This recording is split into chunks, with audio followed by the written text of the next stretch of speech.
사랑과 자비가 많으신 하나님 아버지, 오늘도 새 하루를 주셔서 주님의 전에 나와 기도로 하루를 열게 하여 주시니 감사합니다. 이 아침 주님이 부어주시는 충만한 은혜를 기대합니다. 복잡한 세상사, 미래에 대한 염려도 잠시 내려놓게 하여 주시고, 나의 영혼의 반석이시오 참된 구주시며 목자 되시는 주님만 바라보는 시간 되게 하여 주옵소서. 형 에서와의 재회를 앞두고 야복 강가에서 천사와 씨름하던 야곱을 생각해 봅니다.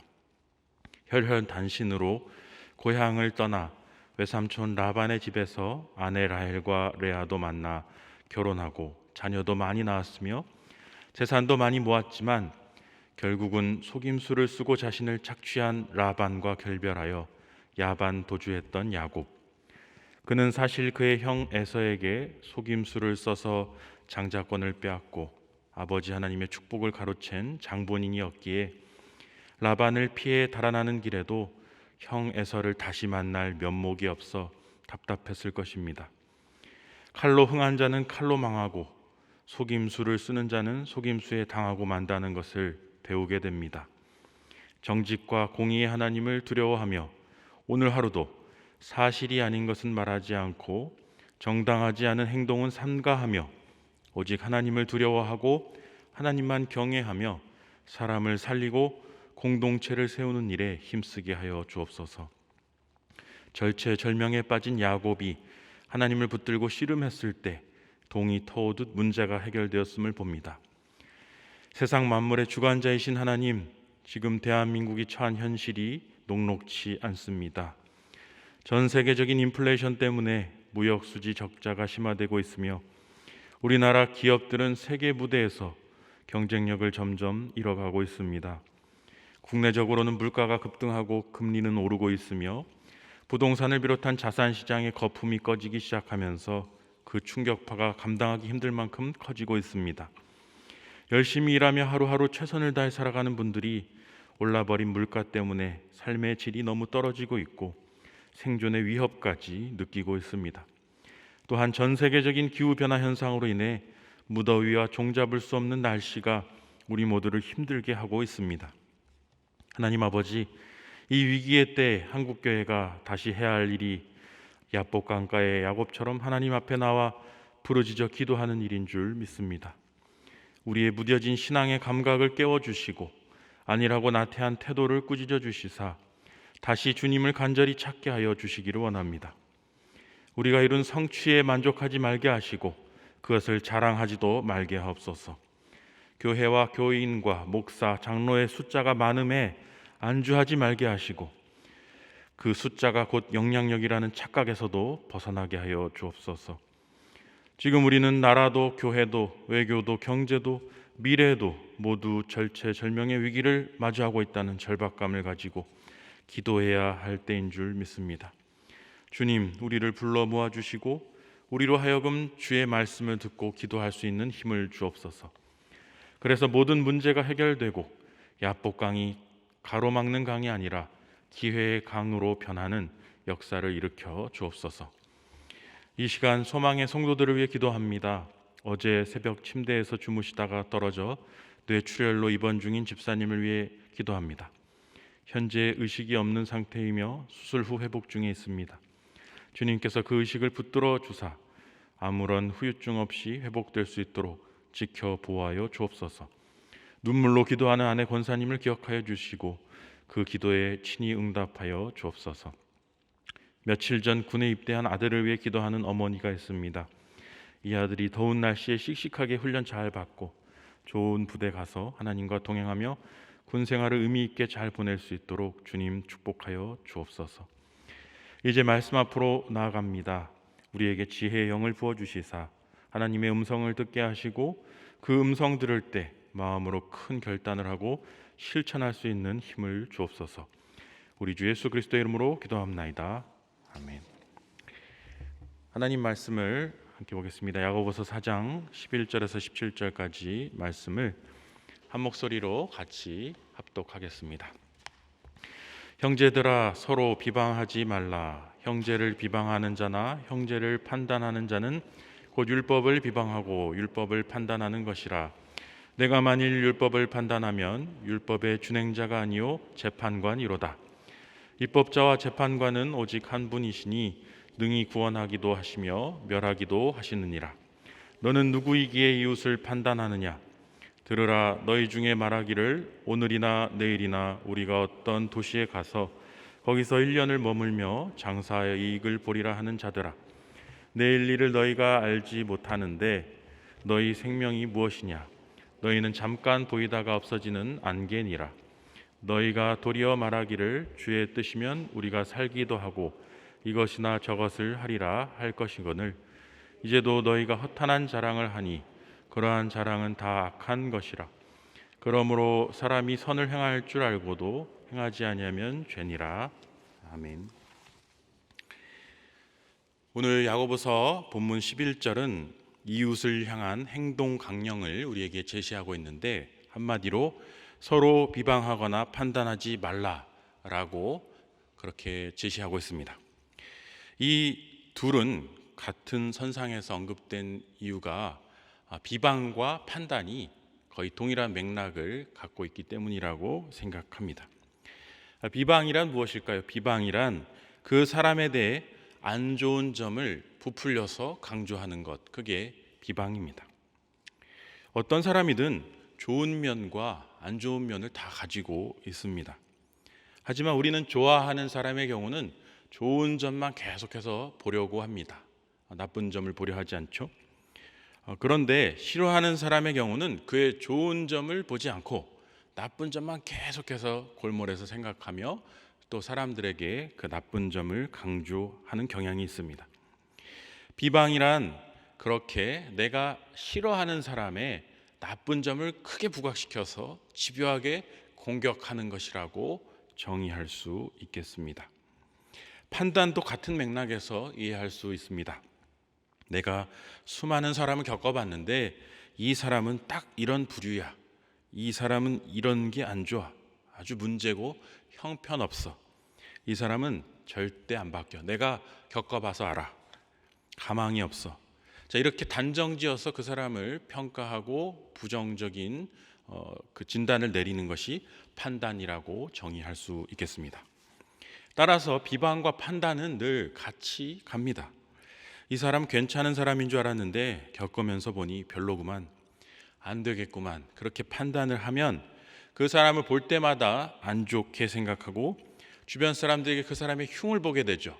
판단이 서면 비방을 하게 되는 것입니다. 우리는 살아가면서 누군가를 비방하고 판단하는 일을 종종 합니다. 직장이나 공동체 안에서 공공의 적을 설정해 놓고 그에 대한 뒷담화하면서 온갖 판단과 비방을 몰아넣기도 합니다. 그런데 오늘 야고보서는 이런 판단과 비방을 중지하라라고 말하고 있습니다. 그 이유는 무엇이라고 말하고 있습니까? 우리가 입법자나 재판관이 아니고 구원자도 아니기 때문이다. 그게 이유입니다. 오직 하나님만이 최종 판단자이시기 때문이다라고 말하고 있습니다. 우리가 하나님이 아니기 때문에 사람을 판단하거나 비방해서는 안 된다라고 말하고 있는 겁니다. 사실 우리는 이 사실을 매우 잘 알고 있습니다. 다 그렇게 하면 안 된다는 거 알고 있습니다. 그런데 사회생활을 하면서 어느 정도 이 일을 안 하고 살아가는 경우는 거의 없죠. 사람과 사람이 만나서 이야기를 하다 보면 자연스럽게 다른 사람 이야기가 나오게 되어 있습니다. 그리고 그에 대한 평가와 견해들이 당연히 뒤따르게 되어 있습니다. 물론 서로가 별로 친하지 않은 사이라면 그냥 적정선에서 그 사람에 대해서 말하고 진짜 얘기는 하지 않겠죠. 하지만 친해지면 친해질수록, 가까우면 가까워질수록 이 사람이 내 편이다라고 확신이 들면 들수록 속에 있는 얘기들이 다 나오게 되어 있습니다. 저 사람 너무 안 좋지 않냐? 저 사람 참 문제가 있지 않냐? 맞아 하면서 서로 그것을 험담을 공유하게 되어 있어요. 우리 사람의 마음속은 부패한 우물과 같습니다. 그래서 그 안에 미움, 다툼, 시기, 질투, 증오, 욕심 등등이 파리떼처럼 들끓게 되어 있습니다. 깨끗한 척, 경건한 척, 나는 아닌 척 해도 우리 모두는 다 그 더러운 마음에 영향을 받고 있기 때문에 늘 사람들을 평가하고 판단하고 정죄하고 돌팔매질을 하게 되어 있습니다. 그것을 우리의 본성은 기뻐합니다. 우리의 본성 자체가 부패했기 때문입니다. 정치인을 보고도 그렇고 회사 동료, 선배, 후배, 상사들을 보면서도 그렇고 교회 안에 있는 사람들을 보면서도 그렇게 하기 쉽습니다. 하지만 성경은 그런 상태를 죄악으로 규정하고 있습니다. 우리는 재판관이 아니라 준행자일 뿐임을 강조합니다. 그러므로 상대방에 대한 판단이 서고 비방의 마음이 막 몰려올 때 우리는 거기에 쉽게 동조해서는 안 됩니다. 내 그런 마음을 멈출 수 있는 사람은 딱 한 명, 나밖에 없습니다. 내가 스스로 거기에 저항해야 합니다. 그러면 어떻게 저항할 수 있을까요? 일단 기도하면서 성령님의 도우심을 구해야 됩니다. 상대방을 정죄하고 미워하고 비방하는 마음이 들 때 이런 마음에 휩쓸리지 않게 도와달라고 주님께 간구해야 됩니다. 그리고 기도하면서 찬찬히 돌아보셔야 돼요. 왜 내가 그런 비방의 마음이 들고 있는지 찬찬히 내 마음의 우물을 들여봐야 됩니다. 그 이유는 둘 중에 하나예요. 첫 번째는 그 사람이 나보다 잘나서 그가 잘 나가는 것이 너무 부러워서 질투의 마음이 들어서 어떻게든 그 사람 흠을 잡아서 깎아내리고 싶은 마음, 그게 첫 번째 이유겠습니다. 두 번째는 진짜 그 사람이 나한테 뭘 잘못했기 때문일 수 있습니다. 나한테 큰 잘못을 해놓고 떳떳해하기 때문에 내가 화가 나서 서운한 상태에 있기 때문에 그것에 대한 분노로 비방의 마음이 들 수 있습니다. 이 둘 중에 하나에 거의 속한다고 말할 수 있습니다. 그런데 이 두 마음 다 하나님 앞에서 내려놓아야 하는 마음들입니다. 왜냐하면 성경은 형제와 이웃을 미워하지 말라고 말씀하고 있기 때문입니다. 원수까지도 용서하고 사랑하라고 말씀하고 있기 때문입니다. 그 사람에 대한 질투와 부러움의 마음도 내려놓아야 되고 그 사람이 나에게 행한 악행들에 대한 서운함과 분노의 마음도 내려놓아야만 합니다. 우리가 만약 그것을 내려놓지 않고 그 사람을 미워하고 판단하고 비방한다면 우리도 그와 똑같은 죄를 범하거나 그보다 더 큰 죄를 저지를 수 있기 때문입니다. 혀는 죽이는 권세를 가졌다라고 성경은 말하고 있습니다. 내가 굳이 그 사람을 비방해서 죽이는 일을 할 필요가 없습니다. 그 사람이 문제가 많으면 결국 언젠가는 그 문제점 때문에 망하게 될 것이고 그 사람이 잘났는데 교만하다가 설치고 있다면 결국 그 교만 때문에 걸려 넘어지게 될 것이기 때문입니다. 결국 하나님이 다 알아서 하실 일입니다. 그러니 그 사람에 대한 판단을 굳이 하지 말고 그냥 오히려 그의 앞길을 축복해주고 잘 되기를 빌어주고 기도해주는 것, 그것이 그리스도인의 실천입니다. 다음으로 성경은 야고보서는 지금 상업 윤리에 관해서 중요한 지침을 우리에게 주고 있습니다. 우리 13절 말씀을 읽어보겠습니다. 시작. 들으라, 너희 중에 말하기를 오늘이나 내일이나 우리가 어떤 도시에 가서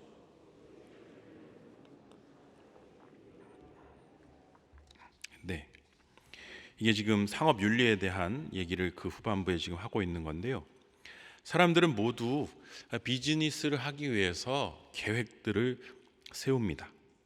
농사와 같은 경우는 얼마를 심어서 얼마를 거두면 내가 먹고 살 수 있고 남는 이윤이 어느 정도 되겠다라는 것이 농부들은 계산을 해서 농작물을 심고 가꾸고 또 팔죠. 그리고 골라낸 종자를 다시 심기 위해서 또 종자를 확보합니다. 사업하는 분들도 이런저런 경제 환경들을 고려하죠. 금리와 환율 그리고 임금 인상률들을 따져서 사업을 확장할지 이것을 축소할지 철수할지를 고민하고 계획해서 실천합니다. 이 모든 일들의 목표는 무엇입니까? 여기 13절에 보면 이익을 보리라. 이익을 보기 위해서 이런 목표들을 세웁니다. 비즈니스는 다 그렇습니다. 그런데 14절에서 야고보는 이렇게 말합니다. 함께 14절 읽겠습니다. 내일 일을 너희가 알지 못하는도다. 너희 생명이 무엇이냐? 너희는 잠깐 보이다가 없어지는 안개니라. 내일 일을 너희가 알 수 없다라는 것을 기억하라. 메멘토 모리죠. 메멘토 모리. 너는 죽는 존재임을 기억하라. 죽음이 너를 따라다닌다는 것을 기억하라. 영원히 살 수 없음을 기억하라. 내일 일이 어떻게 될지 모른다라는 것을 경고하고 있습니다. 우리가 미래에 대해 예측하고 이런저런 준비를 하고 대비책을 세우고 야심차게 뭔가를 시도하지만 결국은 내일 일을 어떻게 할 수가 없습니다. 여러분 그렇지 않습니까? 갑자기 코로나가 닥쳐와서 세상이 단절될지 누가 예측할 수 있었습니까? 코로나 때문에 공급망 위기가 발생해서 전 세계적인 인플레이션이 발생하고 또 러시아가 갑자기 우크라이나를 침공해서 이게 전쟁이 이렇게 길어져서 곡물과 에너지 값이 이렇게 오르게 될 줄 누가 예측했습니까? 아무리 컴퓨터가 발달하고 인간의 지식과 정보가 많아지고 그걸 잘 분석할 수 있다고 해도 우리는 미래를 완벽하게 예측할 수가 없습니다. 아무리 슈퍼컴퓨터가 많이 돌아가면 뭐합니까? 오늘 날씨를 거의 맞추지를 못하고 있지 않습니까? 야고보는 이런 우리를 가리켜서 안개와 같다라고 말하고 있습니다. 안개는 헛개비죠. 헛개비. 눈에 보이기 때문에 실체인 것 같지만 실제로는 잡을 수도 없고 만질 수도 없는 허상, 그것을 안개로 표현하고 있습니다. 우리는 우리가 인생의 주체라고 생각해서 뭔가 해보려고 하고 뭔가 잘난 척도 해보고 실망하거나 좌절하거나 하는 경험들을 하게 됩니다. 내가 뭔가 했다, 내가 실패한 거고 내가 성공한 거고 내가 잘한 거다, 내가 못한 거다. 자, 그러나 사실 생각해 보면 우리는 아무것도 할 수 없는 연약한 존재일 뿐임을 고백해야 됩니다. 야고보가 지금 그것을 말하는 겁니다. 우리는 아무것도 할 수 없는 안개와 같은 무기력한 존재라는 겁니다. 내일 일은 난 몰라요. 하루하루 살아요. 그 찬송 있지 않습니까? 예전에 제가 그 찬송을 부를 때 한심하게 생각했어요. 어떻게 이렇게 무대책으로 사는가? 아니 그건 배째라고 사는 건가? 내일 일은 모르겠으니 알아서 그냥 하나님 알아서 하셔, 이런 뜻인가? 근데 생각해 보면 그게 아니에요. 미래 계획도 없이 마음대로 살겠다는 그런 찬송이 아니라 내일 일을 우리가 알 수가 없고 좌우할 수 없고 내가 아무리 계획해도 이게 뜻대로 안 될 때가 많고 계획 안 했는데 잘 될 때도 많고 이런 것들을 경험하다 보니까 하나님의 도우심이 없이는 내가 아무것도 할 수 없는, 나는 연약한 무기력한 주체구나, 주체인 것 같지만 주체가 아니구나, 실체인 것 같지만 허상이구나, 안개일 뿐이구나, 이걸 고백하는 찬송이 바로 그 찬송이었던 거예요. 그러니까 그 결론은 내일 일은 아무것도 내가 모르기 때문에 막 살겠다는 게 아니라 하나님만 의지하며 살겠습니다. 목자 되신 하나님만 의지하며 그 뒤만 따라가겠습니다. 그런 뜻이라고 말할 수 있습니다. 그런데 사람들은 어떻게 하냐? 바로 15절에 나오는 것처럼 이렇게 하죠. 읽어보겠습니다. 15절. 너희가 도리어 말하기를 주의 뜻이면 우리가 살기도 하고 이것이나 저것을 하리라 할 것이거늘. 이게 무슨 뜻인지 잘 이해가 안 되시죠? 이거는 지금 야고보가 부정적인 의미로 말하고 있는 겁니다. 부정적인 의미로. 너희는 안개일 뿐인데 계속 뭐라고 주장하냐면 우리가 살 것이다. 우린 계속 살아갈 것이고 계속 성공할 것이고 계속 내 사업을, 비즈니스를 영위할 것이다. 내 계획대로 다 잘 될 것이다. 자, 그게 주님 뜻이기 때문이다. 이렇게 자기 세뇌하고 있는 사람들을 겨냥한 말입니다. 주님이 내 편이기 때문에, 주님이 나와 함께하기 때문에 내 계획대로 다 잘 될 거야. 긍정의 신학이죠. 긍정의 신학. 이거 맞는 얘기도 있습니다. 우리가 정말 하나님이 주신 힘으로 뭐든지 할 수 있고 뭐든지 이룰 수 있는 긍정의 힘으로 살아가야 합니다. 하지만 거기서 놓치는 포인트가 뭐냐면 하나님이 그거를 안 허락할 수도 있거든요. 하나님이 그걸 틀어버리실 수도 있는데 긍정의 신학은 그걸 인정하지 않죠. 그러나 성경은 분명히 우리에게 경고합니다. 하나님이 그걸 막으실 수도 있다. 하나님이 내 목숨을 갑자기 가져가실 수도 있다. 하나님이 내 건강을 갑자기 뺏어가실 수도 있다. 내일 일은 장담할 수 없다. 그러니까 15절의 말씀처럼 나의 야망과 야심과 나의 미래에 대한 비전과 계획을 하나님의 뜻이라고 투사시켜서 그것을 마치 진짜 하나님이 명하신 것처럼 내 야심을 포장하지 마라, 그런 경고라고 말할 수 있습니다. 그렇게 하면 안 되는 이유가 무엇이냐? 16절을 읽어보겠습니다. 이제도 너희가 허탄한 자랑을 하니 그러한 자랑은 다 악한 것이라.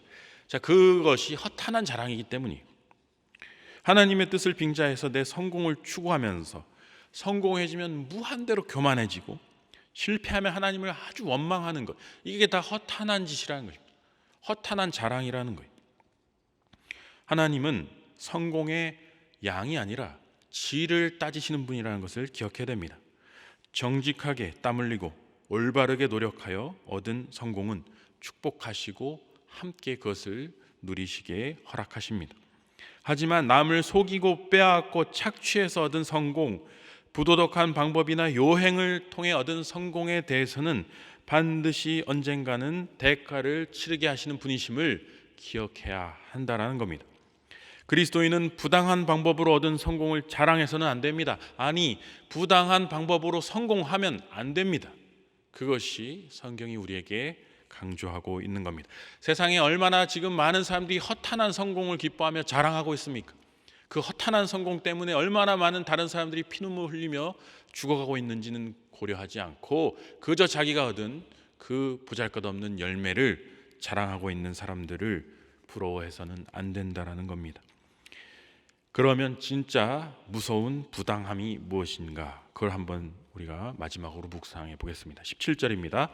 그러므로 사람이 선을 행할 줄 알고도 행하지 아니하면 죄니라. 자, 이게 우리에게 주는 가장 중요한 그리스도인의 경제윤리이자 실천윤리, 행동 강령이라고 말할 수 있습니다. 내 이웃을 내 몸과 같이 사랑하라는 내용만큼이나 저는 이게 굉장히 중요하다고 생각합니다. 선을 행할 줄 알면서도 행하지 않는 것, 그것이 죄다.